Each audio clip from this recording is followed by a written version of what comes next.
반갑습니다. 저는 서울 시립북부병원의 원장이고 권용진이라고 합니다.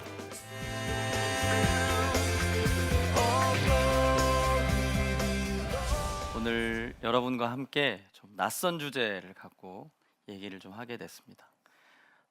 하나님이 원하시는 죽음은 무엇일까? 이제 이런 주제인데 우리는 죽음을 어떻게 준비할까? 이런 이야기이기도 합니다. 실제로 이제 고령 사회가 됐다고 사람들이 많이 이야기하거든요. 이제 실제로 요즘 뭐 60은 청춘이다. 50대에 정년하고 나면 제2의 인생을 설계할 수 있다. 어떤 면에서는 굉장히 희망적이지만 너무 오래까지 살고 있어서 그 오래까지 사는 삶과 바로 맞닿아 있는 죽음이 두려워지기도 하고 더 겁나고 이제 이런 시대가 됐습니다. 특히 죽음을 일으키는 질병들 중에는 이제 암이 가장 큰 사망 원인이 됐고, 암을 이제 앓고 돌아가시는 분들은 마지막에 너무 고통스럽게 또 돌아가시기 때문에 주변에서 보는 사람들을 매우 안타깝게 하기도 합니다. 이제 장기 요양 제도라는 게 이제 우리나라에 생겨서 요양시설에 가시기도 하지만 아직까지 한국 문화에서는 그게 마치 고려장인 것처럼 이해되기도 하고 자녀들이 부모를 요양시설에 모실 때는 굉장히 내가 불효하는 거 아닌가 이런 생각을 갖게 되는 시대도 맞습니다. 치매 어르신들이 또 굉장히 많이 늘었잖아요. 그래서 본인의 조금 전에 한 이야기를 기억을 못하고 또 예전에 있었던 것까지 기억을 잊어버리면서 결국은 자녀들 얼굴도 못 알아보고 좋았던 기억도 다 없어지면서 이제 사람들이 마지막을 보내게 되는 시대에 와 있습니다. 이제는 우리도 죽음을 준비하고 이야기할 때가 됐다 이렇게 생각을 해서 굉장히 꺼내기 어려운 주제지만 우리가 한번 이야기를 해보자 이런 심정으로 오늘 여러분과 함께 이야기를 나눠보고자 합니다. 성경에 있는 죽음 중에 여러분이 가장 크게 기억하시는 죽음은 어떤 죽음인가요? 아무리 누가 뭐라 그래도 성경에 나오는 죽음 중에 가장 우리가 기억할 수 있는 죽음은 예수님이 십자가를 지신 죽음입니다. 예수님이 십자가를 지시기 전날 밤에 겟세마네 동산에 올라가서 기도하십니다. 그때 예수님의 심정이 어떠셨을지 우리가 많이 고난주간이 될 때마다 사순절이 될 때마다 이야기를 합니다. 아버지여 이 잔을 내게서 옮기소서가 과연 어떤 의미일까? 나에게도 그게 미리 예비되어 있는 것이라면 나도 오늘 밤에 가서 그 잔을 피하고 싶지 않을까? 그만큼 인간의 모습으로 오신 예수님도 죽음은 피하고 싶었지 않았을까? 그리고 뭔가 예수님이 마지막 만찬 때 제자들이 보여준 모습을 보면서 아직 내가 세상에서 할 일이 다 안 끝났다. 뭔가 세상에 할 일이 더 있는데도 죽어야 되는 거에 대한 그런 두려움이 예수님에게도 있었을지 모르겠다. 이런 생각들을 우리가 하게 되죠. 그리고 나서 그 죽음 뒤에 우리는 부활이라는 걸 가지고 사실은 부활이 우리 예수님을 믿는 사람들에게는 가장 중요한 것이기 때문에 우리의 죽음은 그 뒤에 연결되어져 있는 부활과 연결되어져 있습니다. 그렇죠? 그래서 사실 예수님을 믿고 하나님을 아는 사람들에게는 죽음이 그렇게 두려운 일은 아닙니다. 하지만 막상 그 일이 딱 닥치면 정말 사람 생각이 달라집니다. 제가 얼마 전에 과로로 쓰러져 가지고 병원 응급실에 실려간 적이 있었어요. 아내도 없고 전 아들이 넷이 있는데 내 아들도 곁에 없는데 응급실에 가서 이제 CT를 찍고 이래야 되는 상황이 된 거죠. 머리로는 압니다. 주님, 지금 제가 가야 한다면 가야죠. 이렇게 생각이 되지만 사실은 아버지 정말 안 가고 싶어요. 저 아직 아내도 봐야 하고요. 애도 어리고 해야 할 일이 아직도 많은 것 같아요. 이런 마음도 들더라고요. 셋째 아이의 이름이 모세입니다. 그 아이가 세상에 태어나던 날 태변을 너무 많이 먹어서 중환자실에 갔고 수술을 3번 하고 살았다 죽었다를 반복하면서 기적적으로 돌아왔습니다. 새벽 예배에 갔습니다. 도저히 아들을 살려달라는 기도를 못 하겠는 거예요. 너무 지은 죄가 많아요. 이렇게 너무 많은 지은 죄가 영화처럼 계속 생각나는데 차마 주님 제 아들을 살려주십시오 이런 기도를 못 하겠더라고요. 이렇듯 사람에게 죽음이라는 것은 나의 죄와도 맞물려 있고 나의 욕심과도 맞물려 있는 것 같습니다. 그러나 우리는 이제 여기서 더 중요하게 우리가 생각해야 되는 것은 이 이야기, 죽음에 관련된 모든 일관된 이야기에서의 이 믿는 사람들에게 죽음이라는 것은 저는 순종이라고 생각합니다.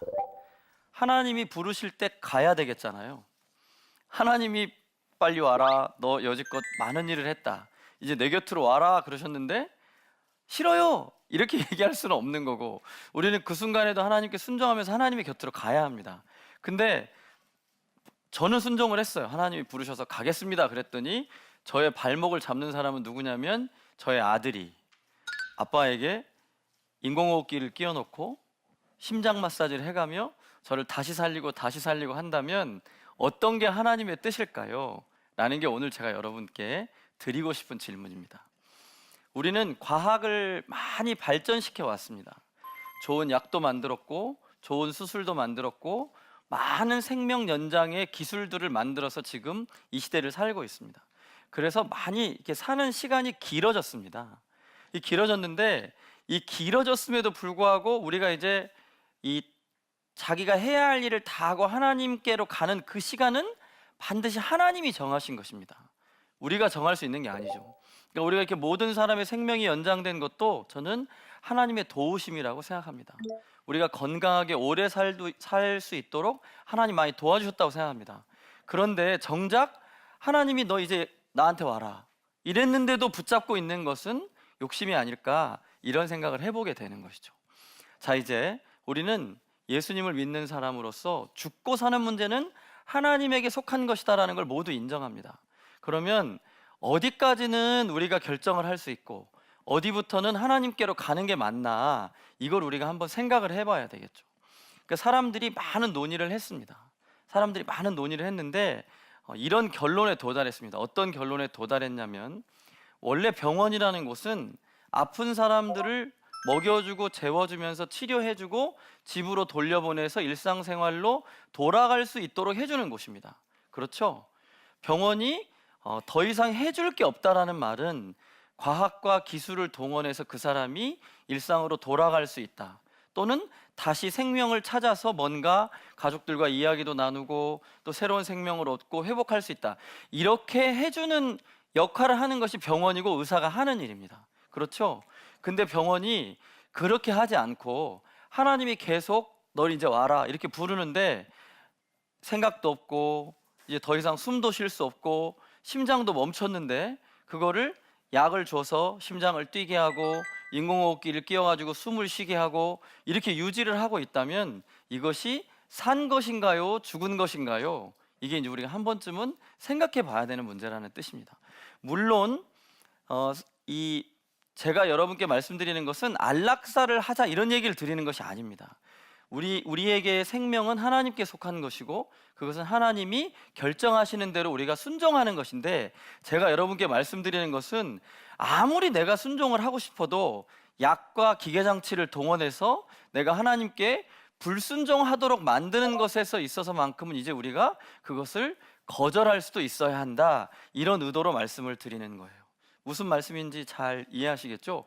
혹시나 이 이야기가 죽고 사는 문제를 우리가 정해야 된다 이렇게 오해하지 않으시기를 부탁드리고, 지금 우리의 현재의 기술 수준이 하나님이 불러서 곱게 가고 싶은데 그것도 못 가게 하는 인간의 욕심은 이제 버려야 한다, 이런 주제로 제가 오늘 말씀을 드리고자 하는 것입니다. 그리고 대부분은 내가 죽고 싶어서 하나님께 죽고 싶은 게 아니라 하나님이 불러서 가고 싶어도 그걸 붙잡고 있는 거는 본인이 아니겠잖아요. 누굴까요? 대부분은 자녀들입니다.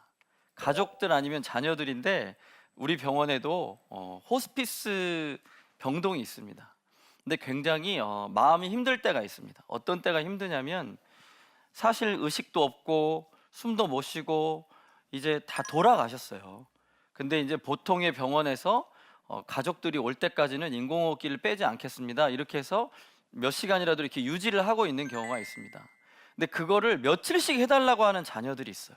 근데 그러면 어떻게 되냐면 사람이 이렇게 수액을 계속 맞고 있고 그러면 나중에 막상에 이제 인공호흡기를 빼고 나면 얼굴이 이렇게 붓고 정말 이렇게 힘든 모습이 됩니다.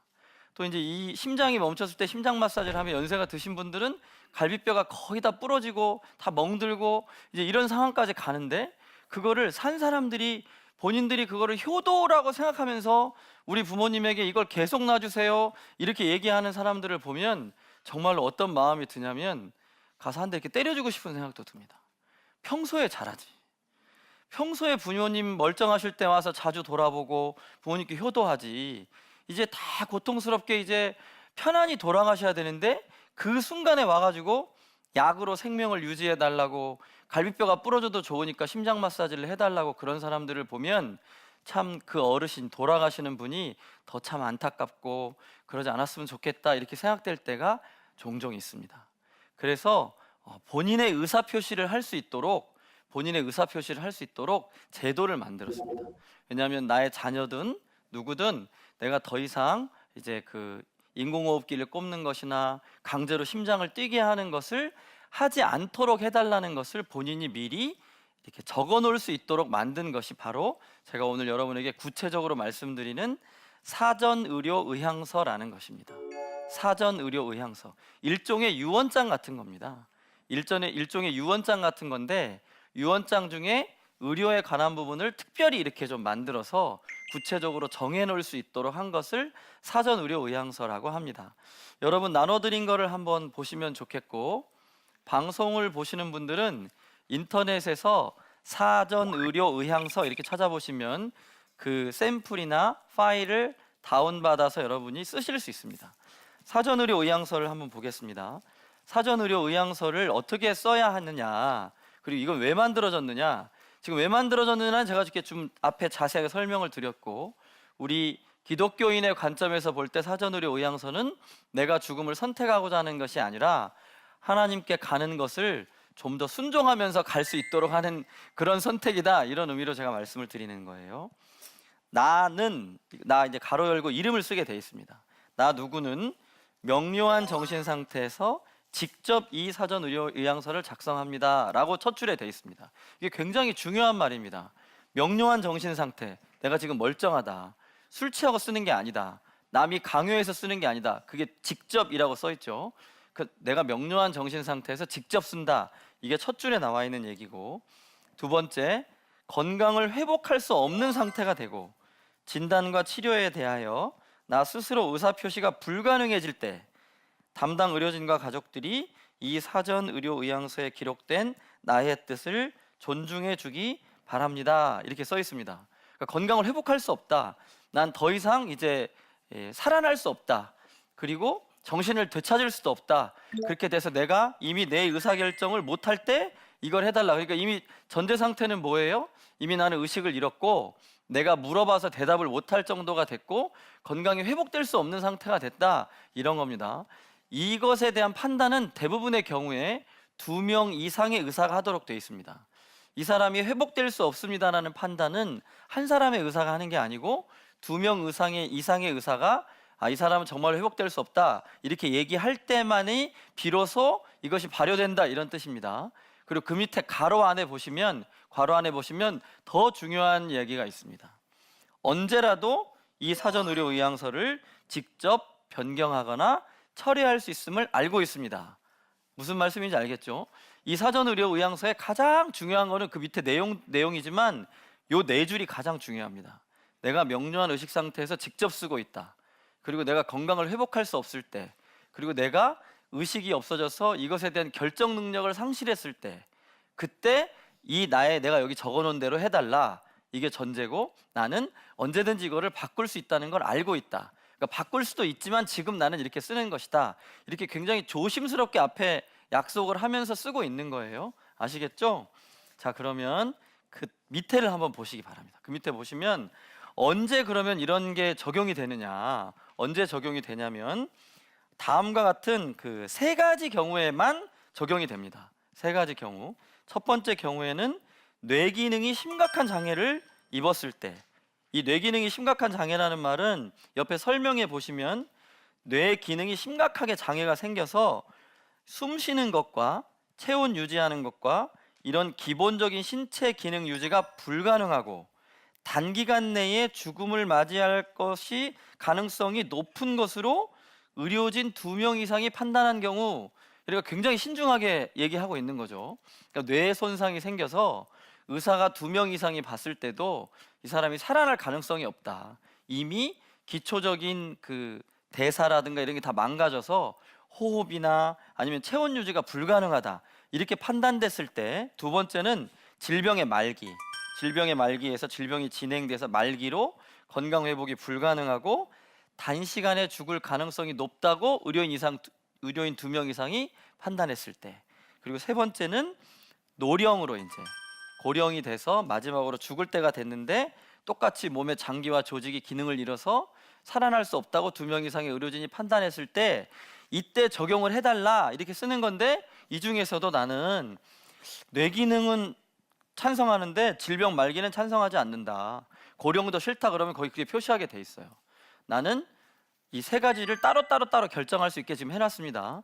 그러니까 원합니다라는 말은 위에 그 앞에서 설명한 여러분이 결정한 대로 이 뜻에 따라 주십시오를 원합니다라고 하는 데다가 체크하시면 됩니다.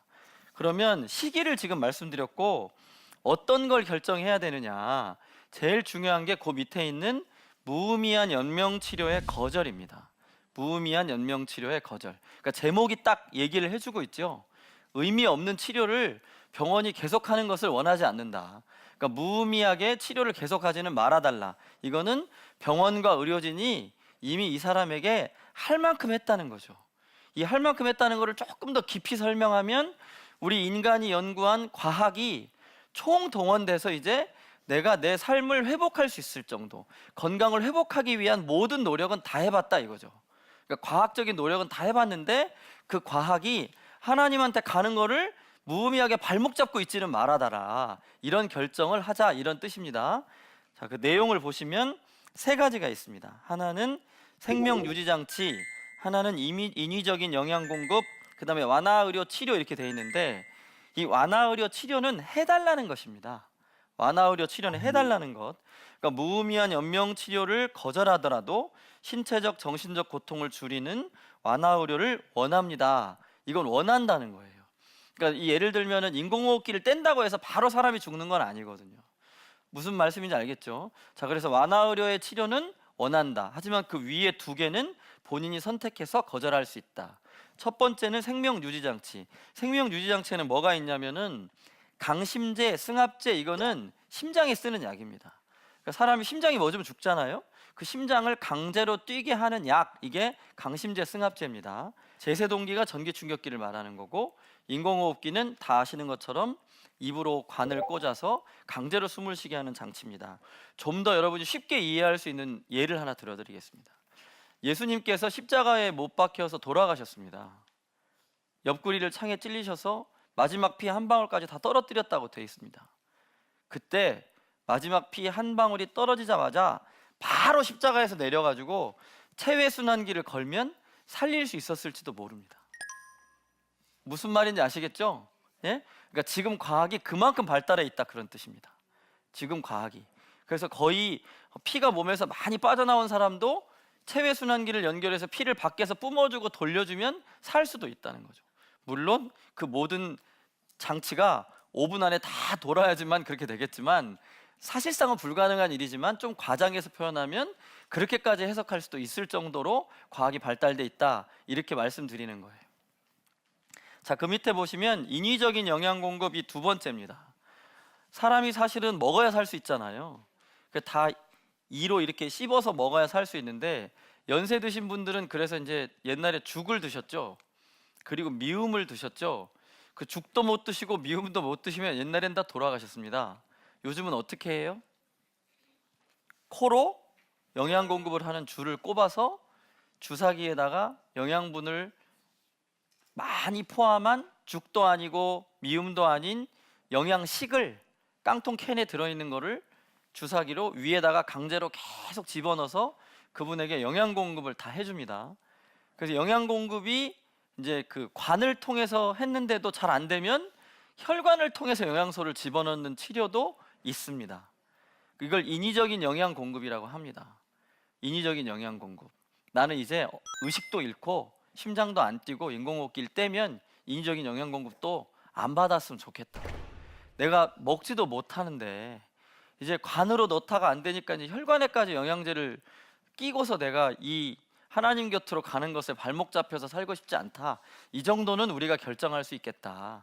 그래서 이 두 가지는 거절할 수 있게 여기다 선택을 넣어놨습니다. 그럼에도 불구하고 아까 좀 전에 설명드린 것처럼 완화의료라는 거는 신체적 정신적 고통을 줄이는 치료는 계속해 주십시오, 이렇게 얘기할 수 있는 거죠. 왜냐하면 사람이 의식을 잃어도 고통을 느끼는 경우가 많이 있습니다. 너무 힘들어합니다. 그래서 그런 치료는 진통제도 놔줘야 하고 이렇게 할 수 있다, 이런 뜻입니다. 무슨 이제 오늘 대부분은 이해하셨죠? 자, 근데 이제 그 뒷장을 한번 넘겨보세요. 뒷장을 넘겨보시면 본인이 의사결정을 못하는 상황이 됐는데 되게 애매한 상황이 됐을 수도 있잖아요. 애매한 상황이 될 때는 누군가가 대리해서 나의 의사결정을 대신해 줘야 합니다. 그 대리인을 여기다 2명 적어 놓을 수 있게 했습니다. 2명을 적어 놓으면 내가 의사결정을 못할 때 내 권한을 위임받아서 이 사람 중에 누군가가 대신해 주십시오, 이렇게 2명을 정해 놓을 수 있게 했고, 그 밑에 보면 작성자 및 증인의 서명을 하게 했는데 작성자 본인만 쓰게 한 게 아니고 증인 서명을 받도록 했습니다. 왜냐하면 이게 조작되거나 이렇게 될 수 있기 때문에 반드시 증인의 서명도 받아놓게 했습니다. 무슨 말씀인지 아셨죠? 자, 여러분이 자녀입니다. 여러분이 이제 여기 보면 오늘 연세 드신 분들도 계시고 젊은 분들도 계신데, 연세 드신 분들은 제가 교회나 성당에 가서 이 강의를 하다 보면 권사님들 이렇게 한 70 넘은 이 할머니 할아버지들은 제가 이렇게 얘기해 드리는 거를 너무 감사하다고 하면서 저희 병원에 찾아오시는 분들도 계세요. 왜냐하면 모두 이제 70, 80 되시니까 하나님 곁에 기도하고 잘 편하게 가고 싶은 게 이분들의 소원이시더라고요. 그래서 그분들한테는 이걸 잘 작성할 수 있도록 도와드리는 것이 저는 자녀된 도리라고 생각합니다. 하나님 곁으로 잘 갈 수 있는 우리가 준비를 해야 합니다. 하나님이 그러나 젊은 사람이나 나이 먹은 사람이나 아직까지 우리를 하나님 데려가시지 않는 것은 아직까지 우리가 이 땅에서 할 일이 있기 때문입니다. 그래서 연세가 많으신 분들도 오늘 가려나 내일 가려나 이렇게 생각하지 마시고 내가 그렇게 되는 순간까지는 하나님 일을 열심히 하시기 바랍니다. 그때에 하나님이 부르시면 감사하면서 갈 수 있도록 하는 것이 지금 우리가 준비해야 될 거 아닌가, 저는 그렇게 생각합니다. 오늘 여러분들하고 좀 낯선 주제입니다. 아름다운 죽음, 이런 이야기를 오늘 꺼내보는 것인데, 하나님이 부르실 때 잘 가자. 우리가 인간이 만든 기계와 인간이 만든 기술이 하나님 곁으로 가는 나를 더 이상 붙잡고 있는 것을 거절해보자, 이런 이야기를 오늘 여러분과 함께 나눴습니다.